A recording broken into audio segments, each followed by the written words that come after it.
Esta medida de incremento del impuesto al valor agregado está incluida dentro de los compromisos, venía ya incluida dentro de los compromisos con el Fondo Monetario Internacional.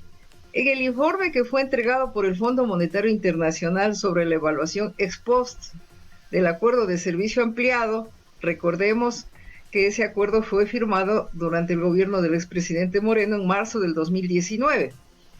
Y el acuerdo de facilidad extendida de financiamiento que fue firmado fue firmado terminó, digamos, en diciembre del 2022, ¿no es cierto? Ujú. En este informe entregado por el FMI en diciembre de 2023, evaluando estos dos compromisos, el Fondo Monetario Internacional señala que, que los ingresos no petroleros del Ecuador siguen siendo insuficientes. Y dice los directores que la suspensión de la reforma de los subsidios a los combustibles tras el paro del 2022, estoy leyendo textualmente lo que dice ese informe, y la reformulación de la reforma tributaria que no incluyó el impuesto al valor agregado, el aumento del impuesto al valor agregado, mantienen vulnerable a la nación.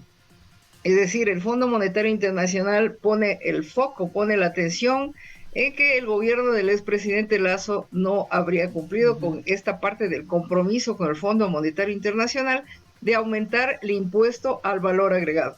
De manera que no es algo nuevo, ¿no? Eh, Esto es importante que la Ajá. población conozca. El gobierno del presidente eh, actual es una continuación en ese sentido del gobierno del expresidente Lazo, y en política fiscal lo que está haciendo es pues dando cumplimiento a esa exigencia del Fondo Monetario Internacional de incrementar el IVA, y también se está planteando el tema de los subsidios, La entre focalización de comillas, los los subsidios subsidios. a los Es combustibles. decir, economista Salgado, que con guerra interna o conflicto armado interno o sin él, el gobierno tenía que incrementar o buscar la manera o el pretexto o la vía o el mecanismo para incrementar el impuesto al valor agregado para cumplir este acuerdo con el Fondo Monetario Internacional.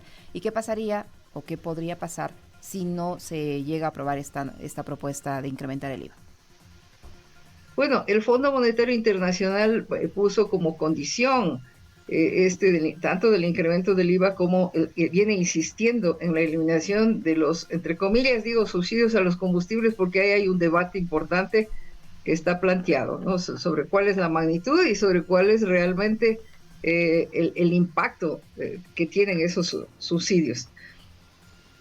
Sí, efectivamente, este es un compromiso con el Fondo Monetario Internacional que no tiene nada que ver con los recursos que dice el actual gobierno que necesita para financiar la guerra contra el narcotráfico, ¿no? Este es un compromiso anterior. Con guerra o sin guerra, el FMI estaba presionando, digamos, condicionando al país de que si quieren tener acceso a más recursos, tienen que cumplir con estas dos obligaciones, porque el Fondo Monetario Internacional, como todos conocemos, pone condiciones a los países que le piden su financiamiento, y en consecuencia estas eran unas condiciones anteriores a la declaratoria de la guerra contra el narcotráfico que ha realizado el actual gobierno.